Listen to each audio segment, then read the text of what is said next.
IHP Média, la chaîne qui vous édifie. Kabaji faisait ma bête malam. Bon, question de voilà Kabaji faisait ma bête malam. Moi j'ai pris Jésus-Christ Nazareth. Point de théorie. Papozo banga la idée sur banga. On va la convocation. Moi j'ai pris Jésus-Christ de Nazareth. Moi on a pris que non, c'est Moutali Bosno, pose ta main, Moutarobi Kassesi. Il y a des sabbats ensemble, quand même, bazar, solo. Tu as dit que tombe à Tribunio, ce bimaki, Trubi à Judas et Tikala na 4, 5 livres à Moïse. Nombre de tournois, mais les autres. Papa, si biso pouvoir au bien des mots dans combo à Yesu. Bah, si biso la totalité. Hein? C'est quoi la réponse? Je suis sur la télévision. Au moment de l'actualité, comme les deux pasteurs. Le pasteur Marc, pasteur Moïse. Oh, ils ont édifié l'église. Ils ont édifié l'église.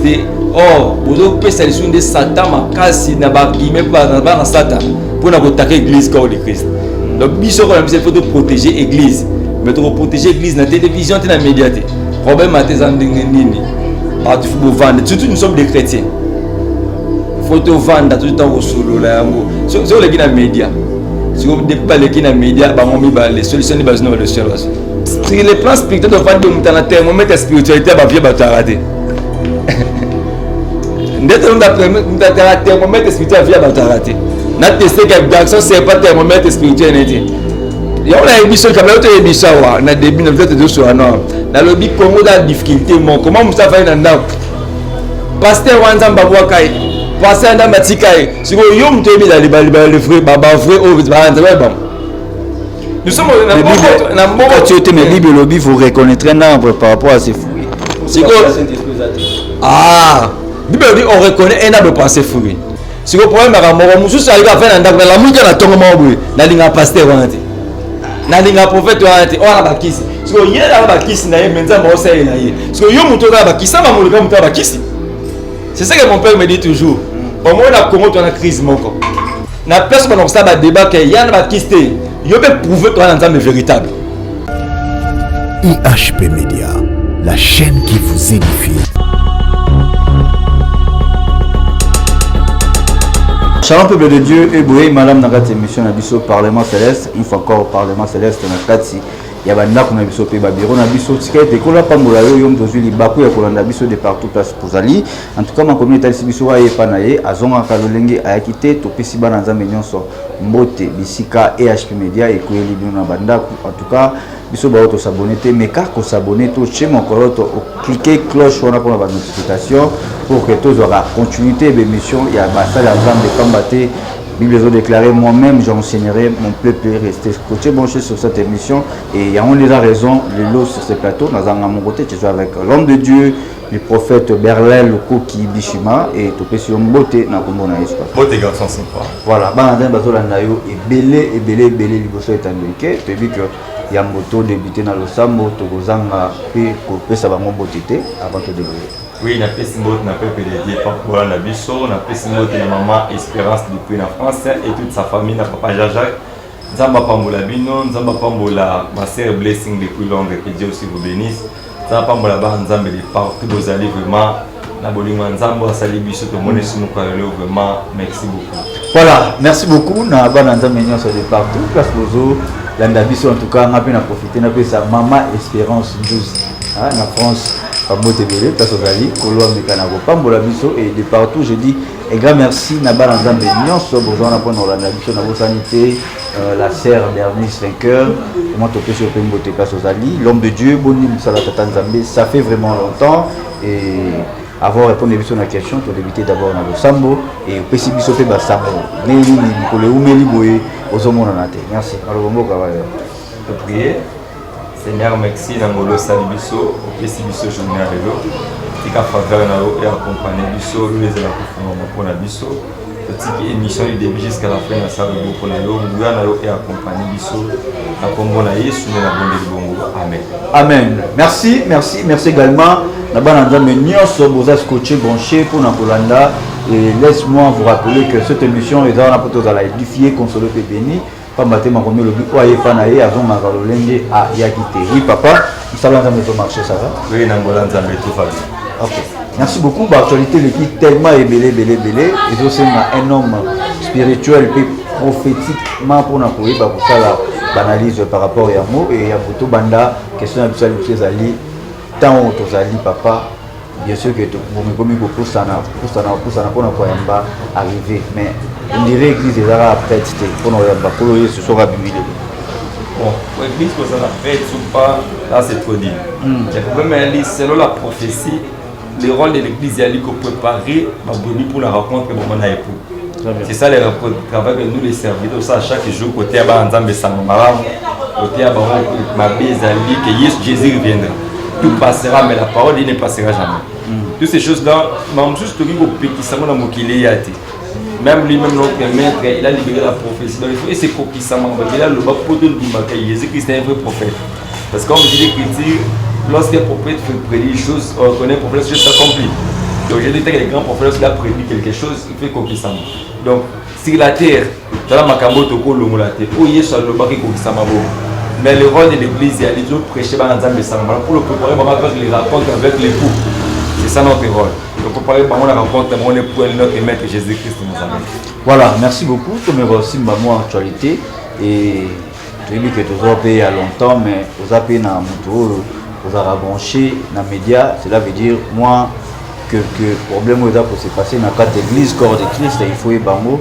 Et bref, dans le passé qui se passe entre les pasteurs Mike Kalambaï et les pasteur Moïse Mbi ou Bandaki ou à sa réponse analyse na yo est-ce que bazo aider l'église corps de Christ.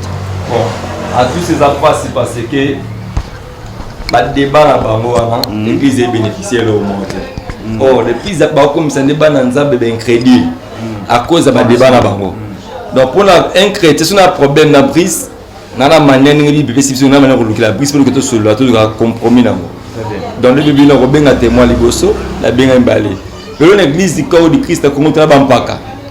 On va bien batata bayali, on va gérer problème moi amiable. Mais problème église, c'est comme l'exemple dans les médias, on comme de exposer l'église en Zambie.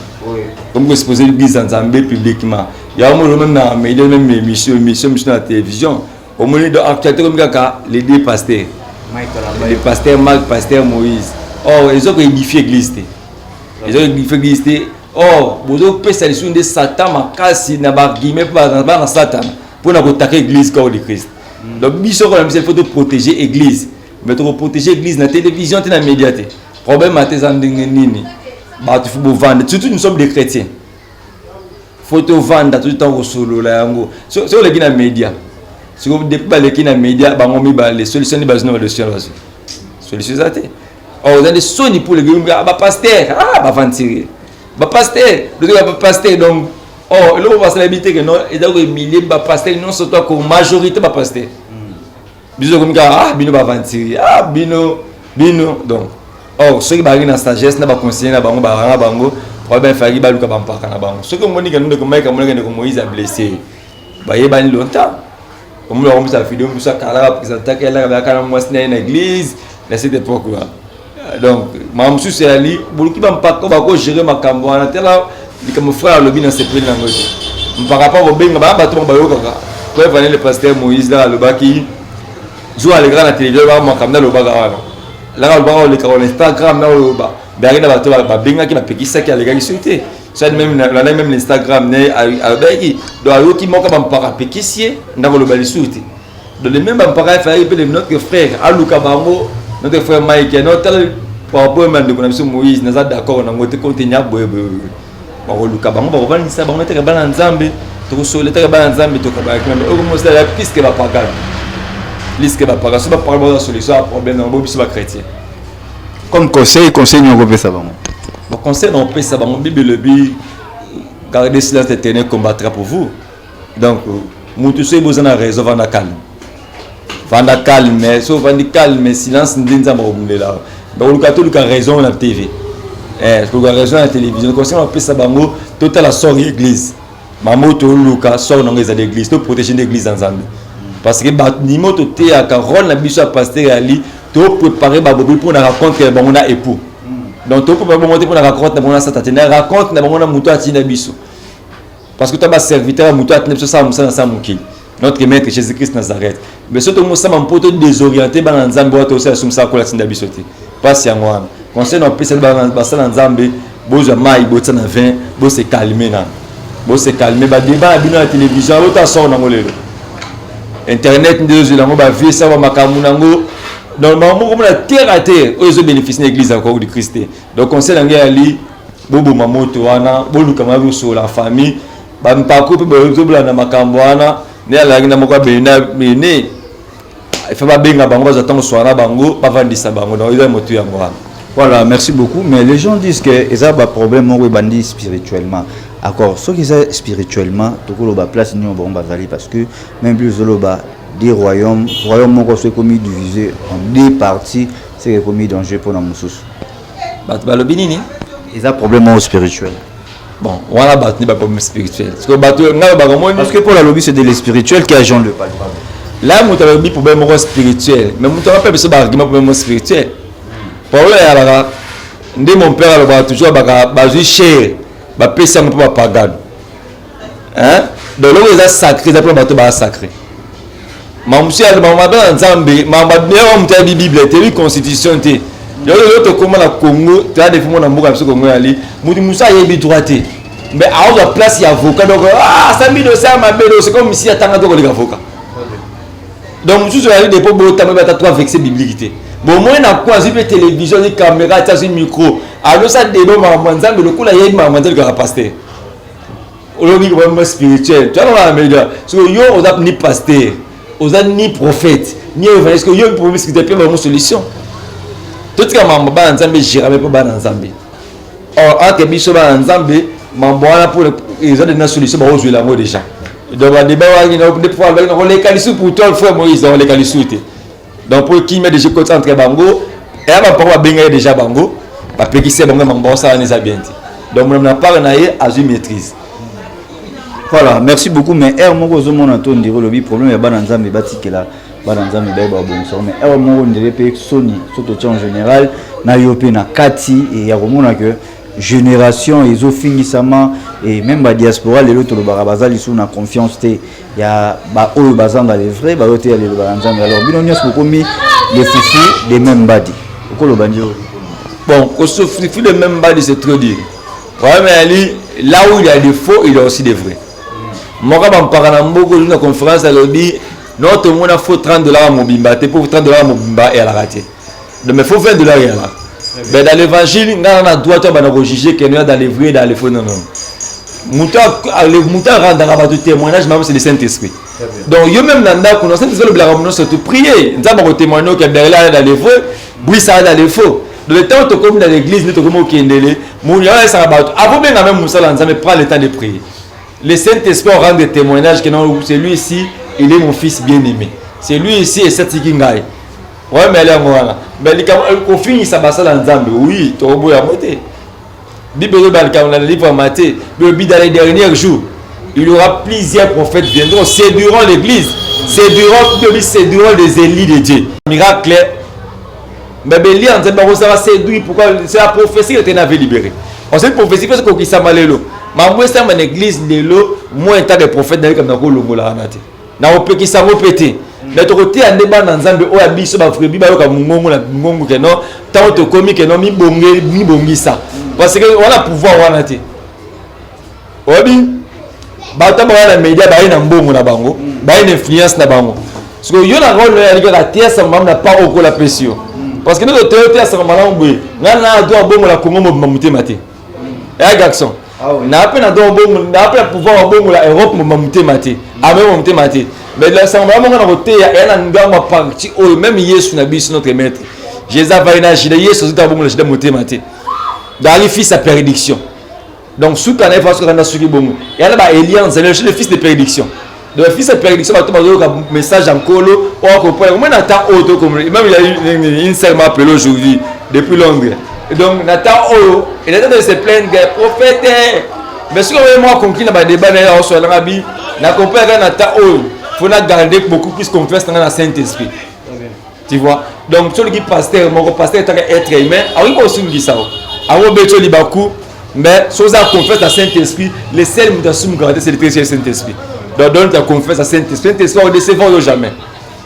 Voilà, merci beaucoup. Je dis un grand merci à Aurélie Allegra, Madame Aurélie Allegra depuis Londres, Topé Siombo Tebele, et pourquoi pas Maman Bernice, Bernice, vainqueur Topé Siombo Tebele aux Alice, c'est le prophète Bernel Kokibishima. N'hésitez pas, si vous avez un problème, appelez l'homme de Dieu. Voilà, tout ça, la analyse, P.O. Bananzan Bazozela, en tout cas, surtout Betty Solo n'a monté, ma beza makasi, parce que tu risques tous à retomber dans les commentaires. Voilà, tout ça, na histoire fait à moi actualité, il y a mariage, il y a remariage, il y a prophète Francis, hein, tout ça na mariage naïe, et tu le cas de cela, pas même 2 semaines, il est qui déjà. Alors selon l'apôtre Paul, un homme au hasard ou a divorcé, à quoi la société aussi longtemps mon a koufi. Oui, c'est l'apôtre Paul, c'est l'écriture. Ce qui n'a qu'à boire dans moi c'est nangai, na okuba la té, timoko na bisa koufa, c'est l'écriture. Bon, tout le monde parle, même si que le prophète Francis a kaboué na moi c'est na liboso mais a balité, à moi c'est koufi ba ba les choses, a bali les choses. Bon, ce qu'on a tout une de comment questionner, c'est la vie. Moi c'est la koufi ta ba les choses, oui. C'est l'écriture, il a péché. Hein? C'est l'écriture, c'est Paul. C'est l'écriture, c'est Paul. Hein? C'est l'écriture. Mais ce qui est le prophète, il fait des dégâts dans l'église.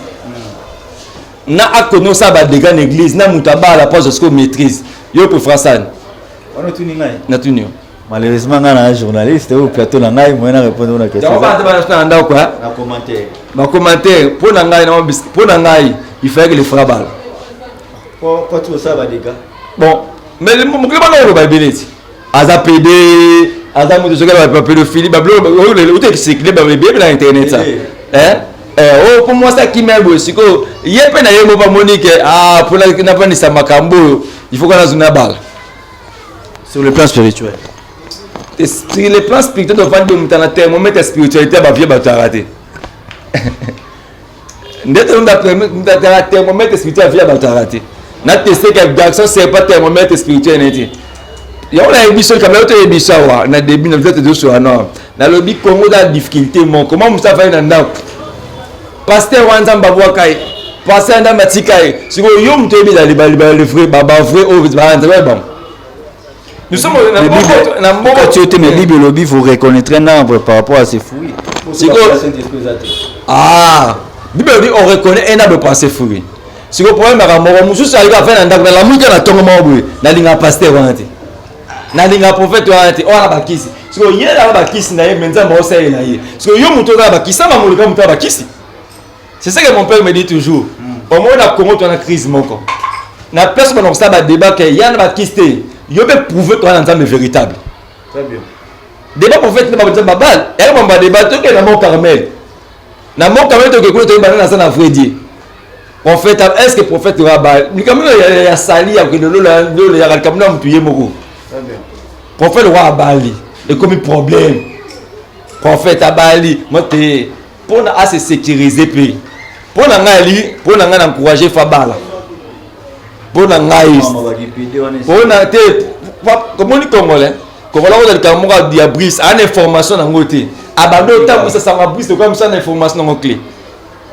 Il y a pour la battre l'église naïe. Papa, maman te demande na commander tu les. Spirituellement moi ça profiter à la conséquence. Dès maman te demande jusqu'au sur l'église ane kufa. Hein? Église kufa. Mais moi bala église zaïga. Hein? Bala église. Moi na mon comment moi to la battre comment la pasteur ko rôle là-bas. C'est moi ni mouton moi net mo ko parler le barabi. Maman marabano abasio ce qui rôle né les ko ya bolinga église ya été. Mais ce moment mo ko église kufa c'est la kamikaze. Pour yo moi nzambe loko linga ngri musa nzambe kufa. Mamtu ba holu ke la problème déstabiliser ka faire musa nzambe mutu na mutu ana vie na nzamba bengela e garçon c'est pas. Et le rebo l'église et bo masu surtout biso na congolais à ligne. Ce qui journaliste moko azwa libala na poto. Hein? Journaliste c'est le grand mois na nzela poto. Vraiment. Au moins rebo makulisa ko yo pe même l'église. Ce qui mutu moko nzamba tomber na dimension miracle té. Élévation za élévation mutu dépendra na nzambe. Ce qui nous a dit, c'est que nous avons dit que c'est une mentalité à Pamba. Si les Congolais ont dit que donc, nous sommes face à Cameroun, nous sommes en salle. Or, la destinée est bien montée. Chacun de nous, par rapport à la destinée, en la réalité, peut combattre la destinée. Affaire à Makiona. affaire à Makiona, bon, affaire à Makiona, non, c'est Makiona. Affaire à Makiona, c'est Makiona. Là où il y a des fous, il y a toujours des vrais. Merci beaucoup. Là où il y a des fous, il y a toujours des vrais. Bateau, bon, ça Makiona, il y a bien, on a Badzambe na bango. Au moins, il y a toujours l'identité, on s'en va la Kisangai. Dès mon père, on a toujours, on a la mission dans les caras. Donc, on a cause de Saint-Esprit, ma cambouté. Ce moment dans mon sang, ma capone, mais à la sauce, le capone a gloire, on a que l'on a que on a. Fallu que ça ait le spectacle, là, bas, on a gagné un bikisi. À propos de Simon, Moukessimi, Pété, retour. Bon. Voilà, merci beaucoup en tout cas. Et je pense que toujours développé, car toujours sur cette émission, restez toujours scotché, branché. Et parce que Nelo Lobaka, alors Torumi, n'a pas mis son mouki, et tape au bas dans un besoin d'exhortation pendant quelques secondes. Les gens ont tout fois et l'ennemi, bazo quoi arrêter qu'il y soit salara. Donc, ce que le micro pendant quelques secondes, bon, tout le monde va continuer dans l'actualité. Bon, merci. Peuple de Dieu, vous avez un quel que soit vos problèmes. Vous avez un maintenant. Problème à pasteur, moi, je plus de solution. La réalité, tu as un problème sérieux. Eux, ont un miracle véritable. Bien, le livre marque, voici les miracles qui accompagneront tous ceux qui auront crié à mon nom. Bien aimé, si tu crois à Jésus-Christ Nazareth, les miracles vont accompagner.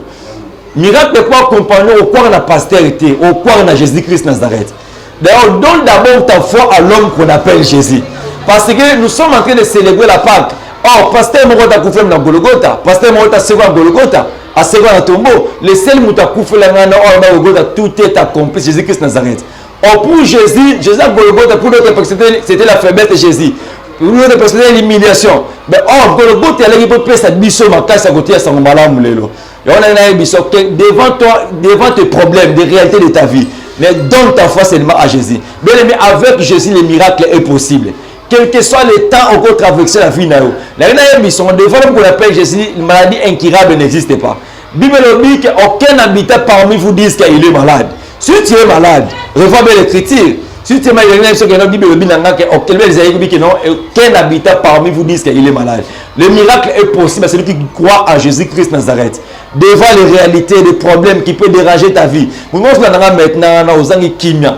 Problème les outils ça yo bité ko banda wapi ko simba wapi bébé les menina yebisa yo foi ezaka lumière libosa ba problème auto rango mutu ana foi mona impossibilité on devant la foi l'impossible n'existe pas si on a ndima na Yesu Christ devant impossible tout le monde solution. Beaucoup de gens échouent dans leur vie. Pourquoi? Parce que tu viens vers Jésus mais tu connais pas la personne qu'on appelle Jésus. Or si tu as la révélation de l'homme qu'on appelle Jésus même devant tout n'importe quel problème aux solution. Tu échoues dans ta vie, pourquoi? Parce que tu viens vers Jésus, tout le monde dit que non, j'ai pris, je pars à l'église. Dans la prière, plein de gens, dans la révélation de l'homme qu'on appelle Jésus. Si tu as la révélation de l'homme qu'on appelle Jésus, bien aimé, devant n'importe quel problème, devant n'importe quelle tempête, on pourra vexer à moi. Un jour, les disciples vont traverser, Jésus a dit, allons de l'autre bord.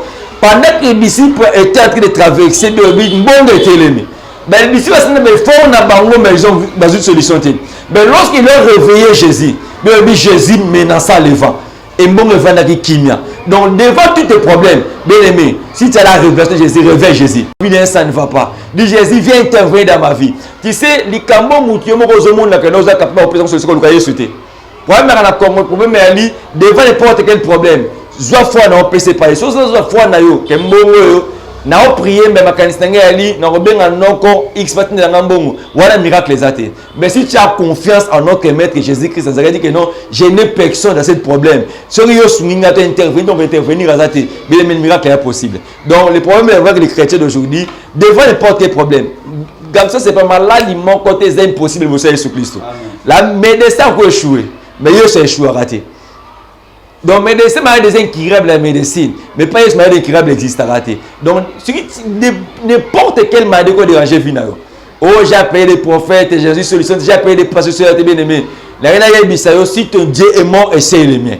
Donc, le problème est débat, problème est si vous avez choix, mais il y donc, là où il y a des faux, des montages, il y a aussi des miracles authentiques. Donc, on essaye encore. Donc, devant n'importe quel problème, tu as beaucoup pleuré, on s'est lamenté beaucoup plus mingi par rapport à problème de la réalité de la famille, de la réalité de la difficulté à vie. Mais comme il t'a miracle est possible. Si tu as un problème de maladie, le miracle de Dieu est en train de localiser ta vie. Devant les portes, tu peux se retrouver. Miracle est possible de localiser vie. Crois seulement. La Bible dit, voici les miracles qui accompagneront tous ceux qui auront crié à mon nom. Au nom de qui? Au nom de Jésus-Christ Nazareth. Au coin d'un nom Berlin, ni au nom de tes parents, ni au nom de tes ancêtres, mais au nom de Jésus-Christ Nazareth, le miracle est possible. Les seules personnes qui n'échouent jamais devant n'importe quelle maladie, c'est l'homme qu'on appelle Jésus. C'est pour cela que la Bible me dit que non, il partait de ville en ville pour guérir des maladies et il faisait du bien. Devant l'homme qu'on appelle Jésus, le miracle est possible. Crois seulement l'homme qu'on appelle Jésus, tu ne vas plus échouer dans ta vie. Même le domaine de mariage, si le premier mariage tu avais échoué, bien aimé, crois en l'homme qu'on appelle Jésus, tu ne vas plus échouer. Car la Bible livre est âgé. La deuxième gloire, ça sera plus grand que la première gloire. Si la première gloire échoue, la deuxième gloire est plus grand. La deuxième gloire, on donne ta vie à Jésus. Crois en l'homme qu'on appelle Jésus. Les miracles, la Bible pose la question, livre âgé. Ils sont même les survivants. Mais le qui va survivre, la première gloire. Donc il y a des gens qui ont échoué la première fois dans la vie. Il y a des gens qui ont fait la vie. Ces gens pensent à la police qui nous ont un miracle, à manifester un miracle dans la vie, tu vas témoigner Jésus. Et on a dit, change ton regard maintenant. Change ton regard maintenant, tournez ton regard vers l'homme qu'on appelle Jésus. Au moment où je suis en train de te parler, le tombeau est vide. Jésus n'est pas dans le tombeau, Jésus est ressuscité. Je te parle de Jésus qui est ressuscité parmi les morts. Il est capable de donner la solution dans tout n'importe quel problème. Où est-ce déranger finalement? Il y en a qui sont dans le journal. Tu es fatigué, tu as des problèmes qui dérangent ta vie, qui m'exaté. Bien aimé. Les seules personnes qui ont qui dans la vie, c'est l'homme qu'on appelle Jésus-Christ de Nazareth. Le ressuscité du troisième jour, le vainqueur de Golgotha, Jéhovah Sabaoth, Jéhovah Tchikenu, Jéhovah Jireh, Jéhovah Rapha. Azam en tout cas, soyez bénis au nom puissant de Jésus-Christ de Nazareth. Voilà, merci beaucoup et je pense que nous touchons déjà vers la fin de cette émission. Merci pour l'exhortation. L'homme de Dieu, le prophète Berlin, le Kokibishima. Et n'hésitez pas, vous avez un problème à consultation prophétique, orientation et à prière.